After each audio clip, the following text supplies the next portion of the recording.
Қайырлы күн баршаңызға, каналыма қош келдіңіздер.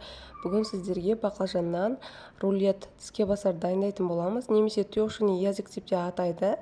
Дәмі деген өте керемет дәмді болып шығады. Ең алдымен каналыма тіркелмеген болсаңыз, каналыма тіркеліп, қоңырауша белгісін басып қойыңыз. Және де видео қызық болса, видеоны үзбей мұқият соңына дейін қараңыз. Ең алдымен баклажандарды жақсылап жуып тазартып аламыз.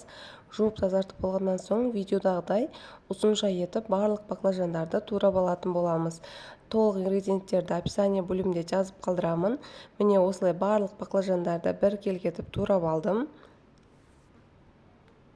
Турап болған баклажандарды осындай жұмыртқаға екі бетін жақсылап аунатып аламыз. Сосын панировочный сухариге де дәл осылай екі бетін жақсылап аунатып аламыз. Мейлінше панировочный сухаридің ең сапалысын жақсысын қолданғандарыңыз дұрыс. Сосын осы уақыт аралығында газге майды қойып қоямыз, қызып тұру керек. Осылай барлық баклажандарды осылай істеп шығатын боламыз. Міне қызып тұрған майдың үстіне дайындап алған баклажандарды бір келгетіп орташа отта қуырып алатын боламыз. Баклажандардың асты қызарғанша қуырамыз.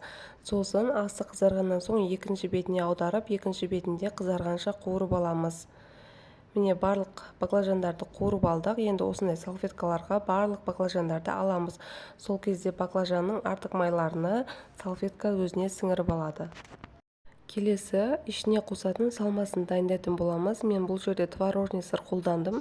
Егер сізде творожный сыр болмаса, кәдімгі майонез қолдансаңыз да өте дәмді болып шығады. Осындай творожныйдың үстіне майдалап чеснокты турап саламыз, немесе күштен өткізсеңіз де болады. Сосын осындай укропты да майдалап турап, үстіне салып жақсылап араластырамыз.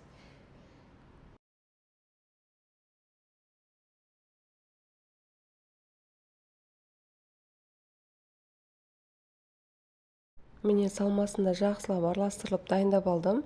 Міне ішіне салатын салмасы дайын. Енді баклажандардың ішіне салып шығамыз.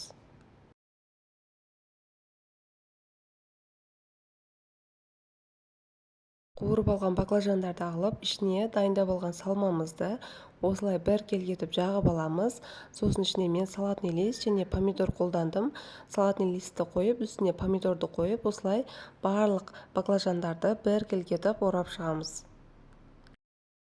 Міне тіске басар рулеттеріміз де дайын болды. Дәмі деген өте керемет болып шықты. Сіз де осы әдіспен жасап көріңіз. Егер менің видеом ұнаған болса, мені қолдап лайк басып пікір қалдырыңыз.